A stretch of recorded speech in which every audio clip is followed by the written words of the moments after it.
నమస్కారం ఘంటారావానికి స్వాగతం ముందుగా ప్రధాన అంశాలు కవితను రౌస్ అవెన్యూ కోర్టులో హాజరుపరిచిన ఈడీ మరి కాసేపట్లో ప్రారంభం కానున్న వాదనలు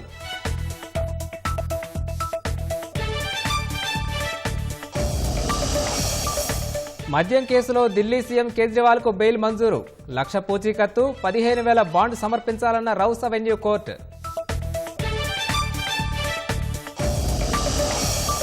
రాజ్భవన్ నుంచి బేగంపేట ఎయిర్పోర్టుకు ప్రధాని నాగర్ కర్నూలు సభకు హాజరు కానున్న మోదీ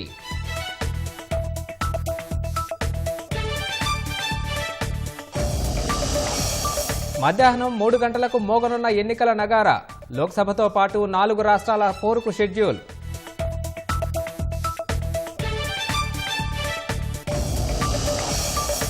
రాష్ట్రంలో సమగ్ర కులగణనకు ప్రభుత్వం ఉత్తర్వులు 150 కోట్ల ఖర్చుతో ప్రక్రియ త్వరలో విధి విధానాలు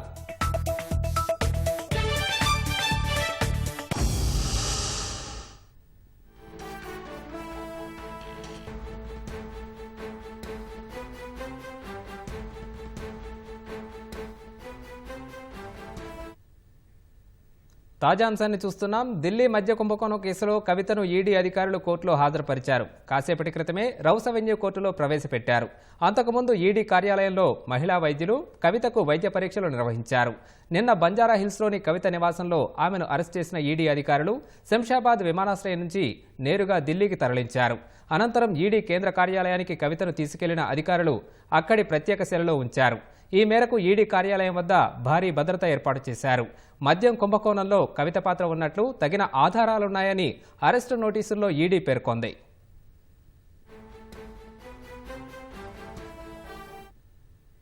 కవిత అరెస్టుకు సంబంధించి మరింత సమాచారం మా ప్రతినిధి అరుణ్ అడిగి తెలుసుకుందాం. అరుణ్, చెప్పండి, కవిత అరెస్టు విషయంలో తాజా సమాచారం ఏంటి? నిన్న సాయంత్రం హైదరాబాద్ లో కవితను అరెస్ట్ చేసినటువంటి ఈడీ అధికారులు గత రాత్రే ఢిల్లీకి తరలించారు.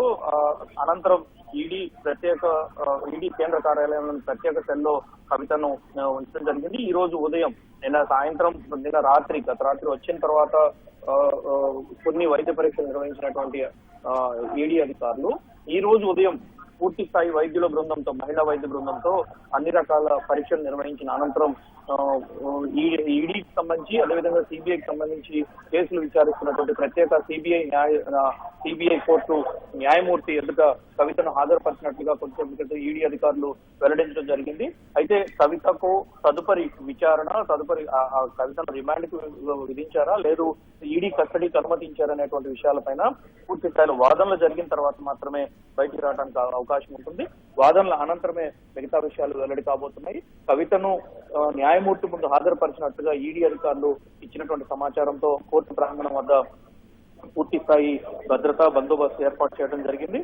మద్యం విధానం సంబంధించిన కేసులో ఈ కేసులో నమోదైనటువంటి మనీ లాండరింగ్ వ్యవహారాలు అక్రమంగా నగదు లావాదేవీలు చోటు చేసుకున్నాయనేటువంటి విషయాలన్నిటిపైన దర్యాప్తు చేస్తున్నటువంటి ఈడీ సుమారు 100 కోట్ల రూపాయలకు సంబంధించినటువంటి ముడుపుల వ్యవహారంపై విచారణ చేపట్టింది. ఈ విచారణలో భాగంగా కవితను ఇప్పటికీ 3 సార్లు విచారించినటువంటి సిబిఐ ఈడీలు ఈ రోజు కవితను అరెస్ట్ చేయడంతో ఈ కేసు మరొక సంచలనంగా మారింది. మద్యం విధానానికి సంబంధించిన వ్యవహారంలో 30 కోట్ల రూపాయలు హైదరాబాద్ నుంచి ఢిల్లీకి హవాలా మార్గంలో తరలించారని, మిగతా 70 కోట్ల రూపాయలు ఏ విధంగా తరలించారనేటువంటి విషయాలన్నిటిపైన దర్యాప్తు కొనసాగుతోంది. ఇదే సందర్భంలో ఢిల్లీ ఉప ముఖ్యమంత్రి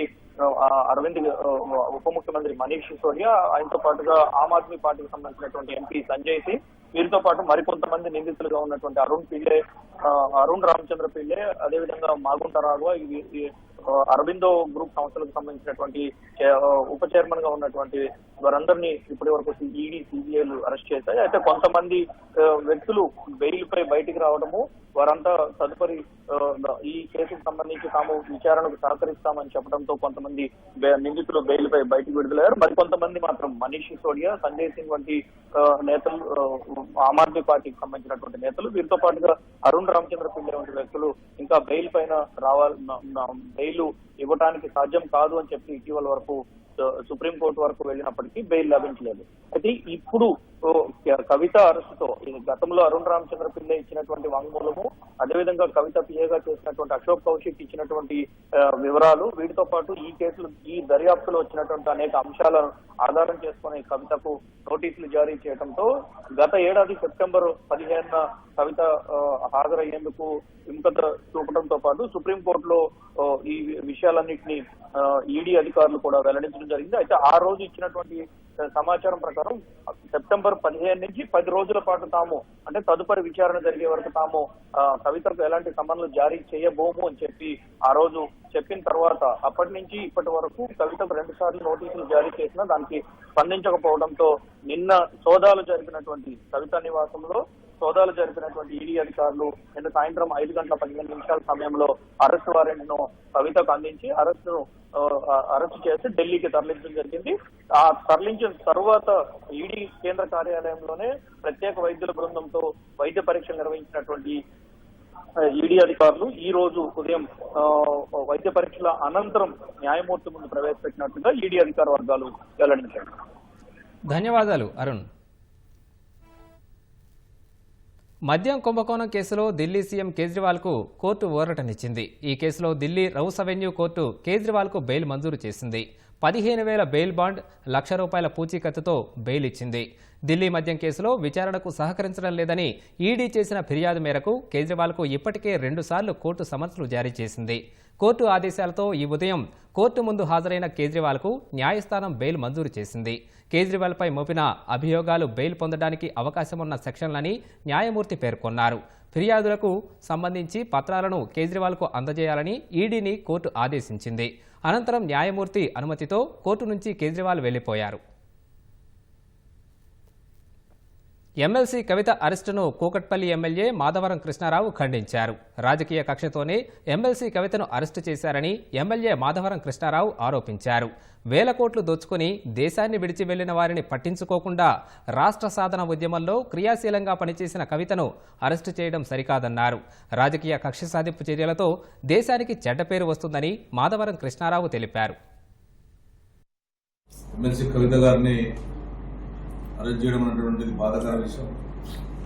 రాజకీయ కక్షలతో 2 ఏళ్ల నుంచి తెలంగాణ రాష్ట్రం మీద, టీఆర్ఎస్ పార్టీ మీద అక్రమ కేసు పెట్టాలన్నటువంటి ఆలోచన కేంద్ర ప్రభుత్వం ముందుంది. ఇది మంచి పద్ధతి కాదు. ఇది ఇవాళ నోటిఫికేషన్ వస్తుందని తెలిసినప్పటికీ కూడా 1 డే బిఫోర్ మేఘాల మీద తీసుకొచ్చి అరెస్ట్ చేయడం అనేది తెలంగాణ ప్రజలు చాలా బాధపడతా ఉన్నారు. విషయంలో ఇలా దేశాన్ని వదిలి పారిపోయి 1,000, 10,000, 20,000 కోట్ల రూపాయలు భారతదేశాన్ని నుంచి ఇతర దేశాలు బతుకున్న వాళ్ళని పట్టించుకోకుండా చిన్న చిన్న కేసులు పెట్టి ఇతర రాజకీయ కక్షలు చేయించడం అనేది ఇది మంచి పద్ధతి కాదు. కాంగ్రెస్ పార్టీ కానీ బీజేపీ పార్టీ కానీ పూర్తిగా కుక్కట్పల్లి టీఆర్ఎస్ పార్టీ బీఆర్ఎస్ తరఫున ఒక శాసనసభ్యునిగా ఇది ఖండిస్తా ఉన్నా.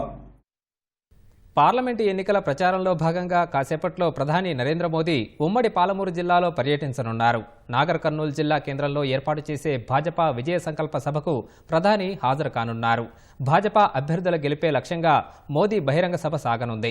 రాష్ట్రంలో తాజా పరిణామాలు, లోక్సభ ఎన్నికలకు షెడ్యూల్ విడుదల కానున్న నేపథ్యంలో మోదీ సభ రాజకీయంగా ప్రాధాన్యం సంతరించుకుంది. హైదరాబాద్ రాజ్భవన్ నుంచి బయలుదేరిన ప్రధాని కాసేపట్లో హెలికాప్టర్లో నాగర్ కర్నూలు చేరుకోనున్నారు. 12 గంటల నుంచి 1 గంట వరకు బహిరంగ సభలో పాల్గొంటారు. సభ అనంతరం 1 గంటకు నాగర్ కర్నూలు నుంచి హెలికాప్టర్లో గుల్బర్గా వెళ్లనున్న మోదీ అక్కడి నుంచి ఢిల్లీకి తిరిగి వెళ్తారు. నాగర్ కర్నూలులో ప్రధాని పర్యటన నేపథ్యంలో పోలీసులు భారీ బందోబస్తు ఏర్పాటు చేశారు.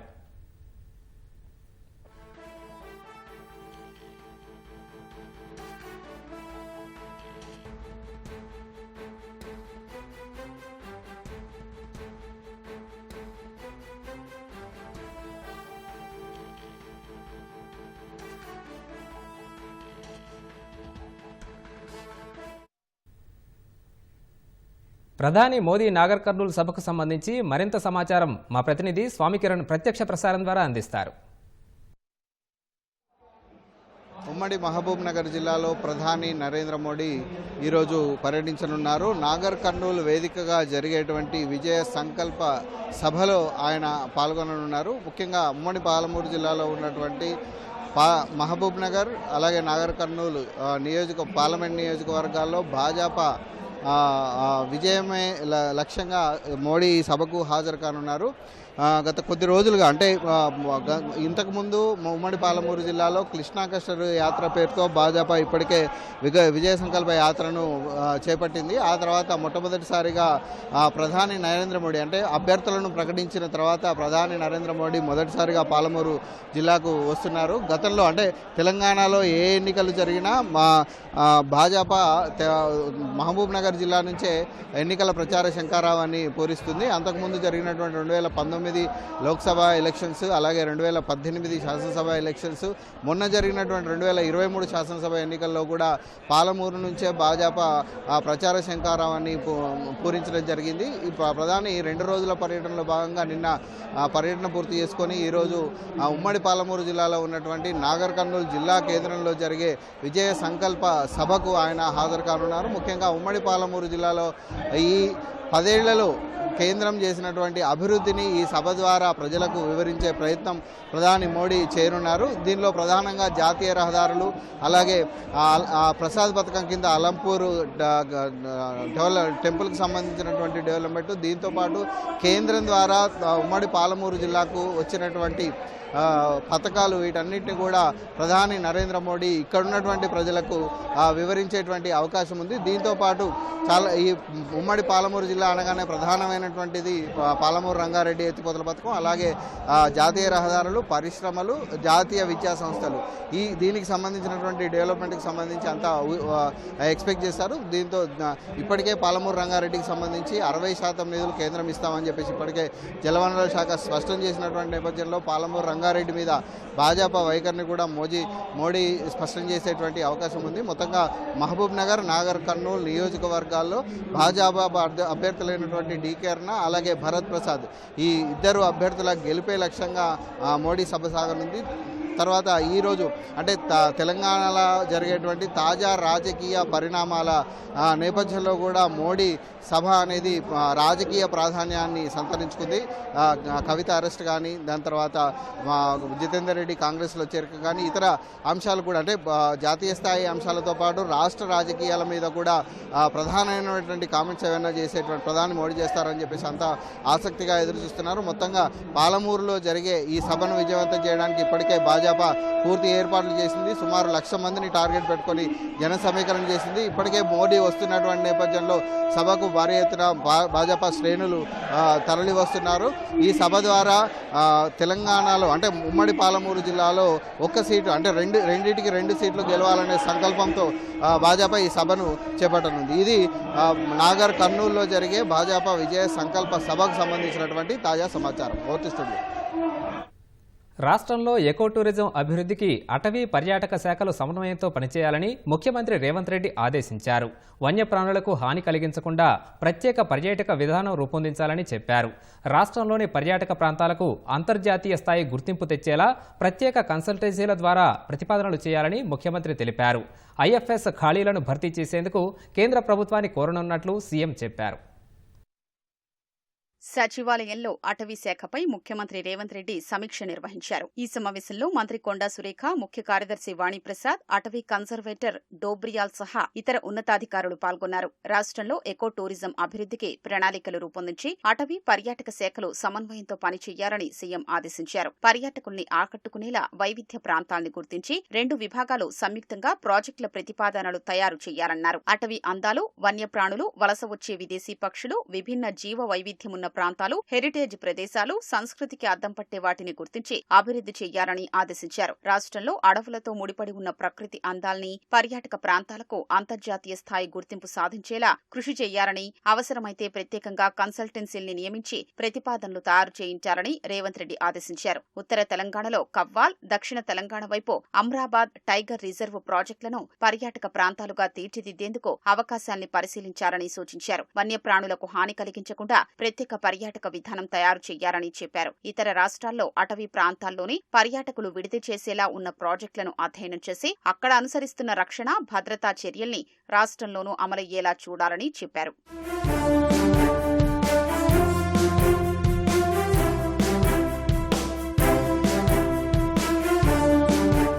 కాలుష్య నిబంధనలు ప్రమాణాల్ని పాటించే పరిశ్రమల్ని ప్రోత్సహించాలని సీఎం ఆదేశించారు. ప్రతి ఏడాది పర్యావరణ దినోత్సవం లాంటి సందర్భాన్ని పురస్కరించుకుని జీరో పొల్యూషన్ పాటించే సంస్థలకు ప్రశంసా పత్రాల్ని అందించాలని స్పష్టం చేశారు. కరీంనగర్, వరంగల్, ఖమ్మం నగరాలకు అందుబాటులో ఉండేలా సాలిడ్ వేస్ట్ మేనేజ్మెంట్ విద్యుదుత్పత్తి ప్లాంట్లను ఏర్పాటుకు సాధ్యాసాధ్యాలు, అనువైన ప్రాంతాల్ని పరిశీలించాలన్నారు. సింగిల్ యూజ్ ప్లాస్టిక్ వాడకాన్ని నియంత్రించేందుకు కట్టుదిట్టమైన చర్యలు చేపట్టాలని ఆదేశించారు. నిబంధనల్ని అతిక్రమించి ప్లాస్టిక్ తయారు చేసే పరిశ్రమలకు నోటీసులు ఇచ్చి భారీగా జరిమానాలు విధించారని చెప్పారు. రాష్ట్రానికి మంజూరైన 81 మంది ఐఎఫ్ఎస్ పోస్టుల్లో ప్రస్తుతం 55 మంది మాత్రమే ఉన్నారని, మిగతా 26 ఐఎఫ్ఎస్ పోస్టులు ఖాళీగా ఉన్నాయని సమావేశంలో చర్చ జరిగింది. ఖాళీలు లేకుండా సరిపడే సంఖ్యలో ఐఎఫ్ఎస్లను కేటాయించాలని కోరుతూ కేంద్ర ప్రభుత్వాన్ని కోరాలని నిర్ణయించారు. రాష్ట్రంలోని నర్సరీల్లో సుమారు 22 కోట్ల మొక్కలు అందుబాటులో ఉన్నాయని అధికారులు వివరించగా, జూన్లో వర్షాకాలం ఆరంభంలో వీటిని నాటేందుకు ఏర్పాట్లు చేయాలని ముఖ్యమంత్రి సూచించారు.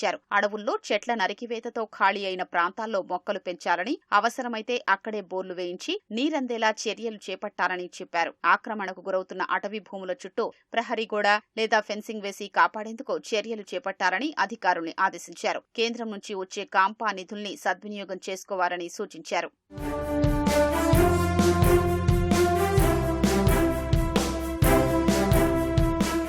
అటవీ శాఖలో నుంచి డిప్యుటేషన్పై వెళ్లి ఇతర విభాగాల్లో పనిచేస్తున్న ఉద్యోగుల వివరాల్ని వెంటనే సమర్పించాలని సీఎం ఆదేశించారు. అవసరమైతే వెంటనే వారిని వెనక్కి రప్పించే చర్యలు చేపడతామని చెప్పారు. ఏళ్లకేళ్లుగా ఒకే చోట పనిచేస్తున్న ఉద్యోగుల బదిలీ చేయాలని అధికారులు సీఎంను కోరారు. పార్లమెంటు ఎన్నికల కోడ్ ముగిసిన తర్వాత బదిలీల ప్రక్రియపై నిర్ణయం తీసుకుంటామన్నారు. ఉద్యోగుల పిల్లల చదువులకు కూడా ఇబ్బంది లేకుండా వేసవిలోనే బదిలీల ప్రక్రియ పూర్తి చేస్తే బాగుంటుందని సీఎం అభిప్రాయపడ్డారు. అటవీ శాఖలోనే కాకుండా అన్ని విభాగాల్లోనూ దీర్ఘకాలికంగా ఒకే చోట పనిచేస్తున్న ఉద్యోగుల్ని బదిలీ చేసేలా మార్గదర్శకాలు కూడా తయారు చేయాలని అధికారుల్ని ఆదేశించారు. ఢిల్లీ మద్యం కుంభకోణం కేసులో కవితను ఈడీ అధికారులు కోర్టులో హాజరుపరిచారు. కాసేపటి క్రితమే రౌస్ అవెన్యూ కోర్టులో ప్రవేశపెట్టారు. అంతకుముందు ఈడీ కార్యాలయంలో మహిళా వైద్యులు కవితకు వైద్య పరీక్షలు నిర్వహించారు. నిన్న బంజారాహిల్స్లోని కవిత నివాసంలో ఆమెను అరెస్ట్ చేసిన ఈడీ అధికారులు శంషాబాద్ విమానాశ్రయం నుంచి నేరుగా ఢిల్లీకి తరలించారు. అనంతరం ఈడీ కేంద్ర కార్యాలయానికి కవితను తీసుకెళ్లిన అధికారులు అక్కడి ప్రత్యేక సెల్లో ఉంచారు. ఈ మేరకు ఈడీ కార్యాలయం వద్ద భారీ భద్రత ఏర్పాటు చేశారు. మద్యం కుంభకోణంలో కవిత పాత్ర ఉన్నట్లు తగిన ఆధారాలున్నాయని అరెస్టు నోటీసుల్లో ఈడీ పేర్కొంది.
ఢిల్లీ మద్యం కుంభకోణం కేసులో కవితను ఈడీ అధికారులు కోర్టులో హాజరుపరిచారు. కాసేపటి క్రితమే రౌస్ అవెన్యూ కోర్టులో ప్రవేశపెట్టారు.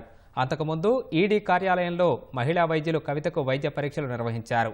నిన్న బంజారాహిల్స్లోని కవిత నివాసంలో ఆమెను అరెస్ట్ చేసిన ఈడీ అధికారులు శంషాబాద్ విమానాశ్రయం నుంచి నేరుగా ఢిల్లీకి తరలించారు. అనంతరం ఈడీ కేంద్ర కార్యాలయానికి కవితను తీసుకెళ్లిన అధికారులు అక్కడి ప్రత్యేక సెల్లో ఉంచారు. ఈ మేరకు ఈడీ కార్యాలయం వద్ద భారీ భద్రత ఏర్పాటు చేశారు. మద్యం కుంభకోణంలో కవిత పాత్ర ఉన్నట్లు తగిన ఆధారాలున్నాయని అరెస్ట్ నోటీసుల్లో ఈడీ పేర్కొంది.